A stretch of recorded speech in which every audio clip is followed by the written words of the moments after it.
Yo, what's up everyone, welcome back. Jamie here today doing another video. Today we're going to be talking about Halloween 2. Like I said, each week we're going to be reviewing Halloween. This week we're talking about Halloween 2. Excuse my voice if it sounds a little bit weird, I'm just getting over the cold. But yeah, today's review, Halloween 2, first released in 1981. This one wasn't directed by John Carpenter though, but we're going to talk all about it. Here we go. The film immediately picks up from where the first one left off with Loomis shooting Michael. But the first thing they did here, it must have been an editing mistake or something, because in the first one he shoots him 6 times. In this one it's 7 shots. Like, I've counted it and people have counted it, so that must have been like an editing mistake or something like that, because the first one he shoots him 6 times and this one it's 7. And even outside when he's talking to the cop, he's like, I shot him 6 times! I shot him 6 times! So definitely an editing mistake right there, but still. I love how Loomis comes outside and the neighbour's like, oh, what's going on? He's like, I've been trick-or-treated to death tonight. And Loomis looks at him and goes, you don't know what death is. And then the Halloween music just starts playing and we go into the opening credits with the pumpkin. Like with the first one, like I said, it's one of the best openings of all time. I think they might have outdone it with this one. We get the pumpkin again like the first one. We slowly go into it and eventually it opens up and we see a skull inside, which is really cool. It looks really sick. I think they also use that for the poster as well. But then after that, we get Michael's POV shot when he's going around the houses after he's escaped. And this mirrors the original as well, the original killing. When he's killed his sister, where the way it's shot and everything, when Michael's POV, he's stalking around the houses and stuff. It was really good. Especially inside, like, we see him inside the background entering the house and stuff, man. Some iconic shots right there, man. So good. The main thing about this film, it's the same mask, but the mask has changed. Obviously, this was released in 1981. So it's like, what, 3-4 years after the first one.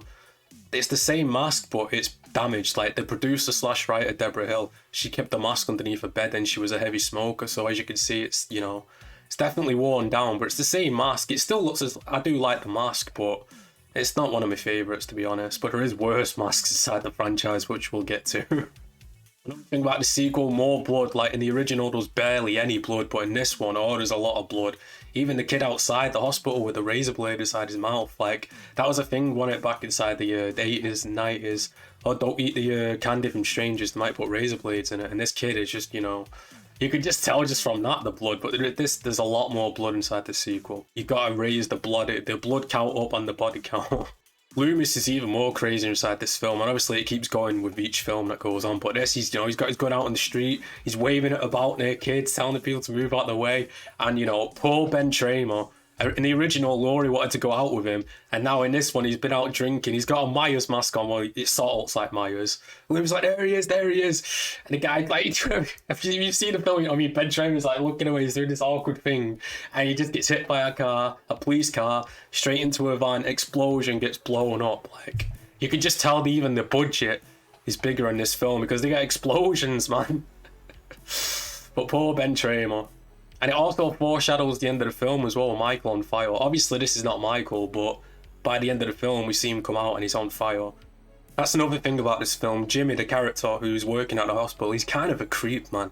He comes into the room where Laurie is and she's asleep and he just starts stroking his finger and stuff and he's like, hi. Like, oh my days, man. You know Laurie's probably thinking like, who the fuck are you? What do you want? I'm doped up over here and you're stroking my finger. And his body as well, it gets wheeled out and Sheriff Brackett sees, but you can just tell at like another point how much blood is inside this film, because the first one you barely see anything but her throat's been slit and you see all the blood and everything. And then Michael walks through a busy street and he stops someone, another callback to the original, like with the kid when he stops him. But he don't kill anyone because they're not a threat. He only kills people who are threats to him, obviously. He's walking right past all these people. He sees the Haddonfield sign for the hospital and he just continues going. That's another thing about this hospital, right? It's Halloween night, which you understand. It's only like 10, 11 o'clock and it's empty. There's like 4 workers there. I mean, I understand it was early in the morning, but wouldn't Halloween night be like a busy night with 4 workers there? I don't know, it just seems kind of weird. We've also got the residents of Haddonfield wrecking Myers' house. Loomis calls them a tribe and saying it's a wake because, you know, some of their people have been killed. This is the first time we see writing, but it goes through the series as well, especially number 4. And it looks like they're going to be doing that with Halloween Kills as well. Another problem I have with this film is Laurie's in bed for most of the film. And then, you know, you get just the random flashbacks while she's asleep. It's like, her mother's like, oh yeah, I told you I'm not your mother. The way she says it as well, it's just so direct and everything. You're like, what? John Carpenter actually regretted making them brother and sister. He said in this film he was, you know, drinking a 6-pack of beer every night. And he regrets making them brother and sister. I don't know how I feel about it, to be honest, because on one hand, I like Michael just being an unstoppable force, killing whoever he wants, but it's also motivation for him as well, really, isn't it? So, I mean, I could go either way with it. Obviously, with a new series, like, you know, the continuity is that they're not brother and sister. The silhouette of Michael choking Buddy while she's the girl inside the bathtub is so good. And then he comes in and obviously she starts kissing Michael's hand. It's like, what the fuck? Could you not, like, as soon as you tasted that finger, that hand, could you not tell it's not Buddy? Like, that hand looks disgusting, man. Oh my god. And she's just there licking it. It's like, what? Could you not tell there was something off? Did you think Buddy was like, you know, but just, I don't even know. I don't even know, man. I don't know how you would continue licking that hand. Loomis gets ordered back to Smith's Grove as well. This might be Win, like we talked about this at the first film, and obviously it comes up later on. Like, they're trying to get, like, Loomis, they know Loomis is getting close, so they're trying to, like, you know, get him out of the investigation. Which is, you know, a good link to the future films right there. Also, that shot when Michael emerges from the darkness, just like the first one, he puts the needle inside the nurse's eye. So good, man. Literally, it's like, it's dark and he just slowly, it's just so good. It's called back to the original as well, but it's such an amazing shot. I love it. And also, he does the head tilt as well. Like, you can tell Michael, you know, when he's doing this, he's proud of what he's done. And Jimmy, I hate this character so much. Oh my god. He goes into the room where one of the nurses, like, Michael's been, you know, tripping her out with the IV, so all the blood's on the floor. He sees this going in, and he's about to walk out, and he just slips and falls, bangs his head, and he's knocked out. This character is so stupid, man. So stupid. Also shows how smart Michael is, because all the car tires outside have been slashed, so no one can get away. This is probably one of my favourite kills inside the franchise as well. When a nurse sees Laura, she's like, Laura turns around, Michael just comes out of nowhere, gets the scalpel, stabs her inside the back and just picks her up with it one-handed. Like, there's another hint right there. This guy is not human, man. He's got superhuman strength. But I love that kill so much. It's so amazing. This is where the film picks up as well, finally, because it is kind of slow, like I said. It's a good film, don't get me wrong, especially for Loomis, but Laurie barely does anything until this part here. Most of the time, she's just inside the bed. But this part is where it picks up, especially inside the basement when she's waiting for the lift. The little chase scene with Michael. Such good shit, man. I love it. She's waiting for the lift to come. It finally comes. She gets in and Michael tries stopping the door, but it's too late. Obviously, the big twist that Michael and Laurie are brother and sister. Wynn might have kept it from Loomis, because I don't understand that. Like, they locked it away, obviously, when the murders were committed. But Loomis had no idea about this at all, and it could have helped him with his treatment of Michael. So maybe Wynn kept it from him. Obviously, this is never confirmed, but it makes sense in a way, because Loomis was getting too close. And they didn't want them to know about the brother and sister angle. Just a thought.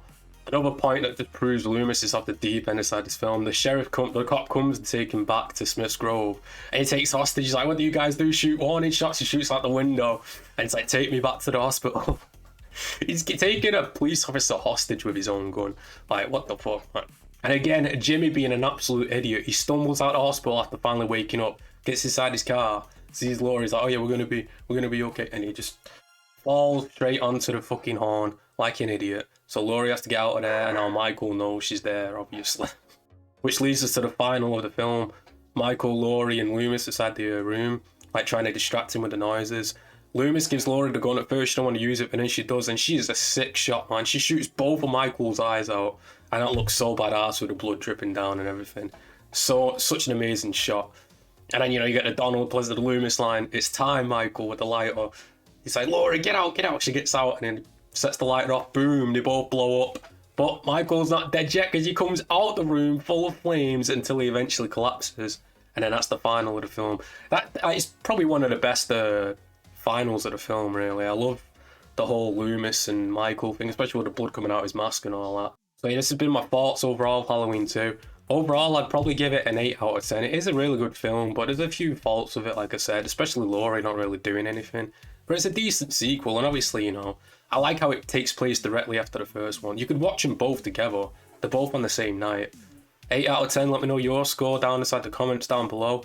Like I said, next week we're going to be doing Halloween 3 Season of the Witch. Now, Michael's not inside this film, but we're going to review it anyway.